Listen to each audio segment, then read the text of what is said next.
বিশ্বকর্মা পুজোর দিন তখন ঘড়িতে বাজে রাত্রি ওই ৮টা।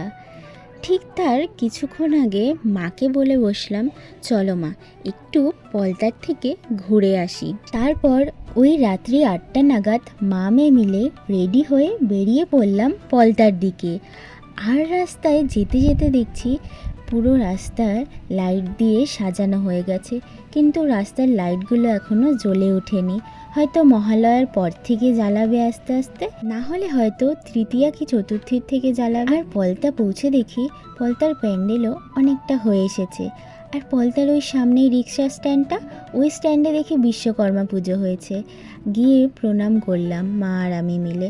প্রণাম করার পরেই ওখানের কাকুটা ডেকে বলল, একটু দাঁড়াও, প্রসাদ নিয়ে যাও। এই যে প্রসাদ দিয়েছে, কলা আমি রাত্রে খাবো না, তাই ওই এক পিস শশাই আমি খেয়ে নিলাম। তারপর প্রসাদ খেয়ে একটু ভিডিও করে নিচ্ছিলাম, আর মার সাথেও একটু ভিডিও নিচ্ছিলাম।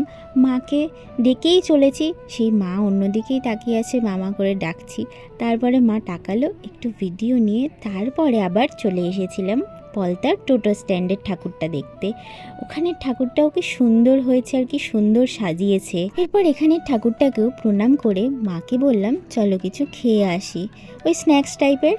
তাই পলতার আজকাল মাল্টিফুড ছোট্ট একটা রেস্টুরেন্ট আছে, সেখানে চলে গেছিলাম।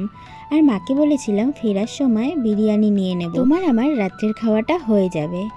আর গিয়ে অর্ডার করেছিলাম চিকেন ললিপপ। ভেতরে গিয়ে দুজন বসে পড়লাম, আর কিছুক্ষণ পরেই চলে আসলো চিকেন ললিপপ। দুজনে মিলে খেয়ে নিলাম। খেয়ে দিয়ে এবার বাড়ির দিকে রওনা হব। আর ফেরার সময় ওখান থেকেই বিরিয়ানি নিয়ে নিলাম। বিরিয়ানি নিয়ে মাকে বললাম, তুমি কি আইসক্রিম খাবে? মা আইসক্রিমে তো এক কথায় হ্যাঁ করে সব সময়। আইসক্রিম কিনে দেওয়ার পরে মা বলল, কালকে বৃহস্পতিবার আছে, যতটা ফুল নিয়ে। তারপরে ফুল নিয়ে আস্তে আস্তে দুজনে মিলে বাড়ির দিকে রওনা হলাম।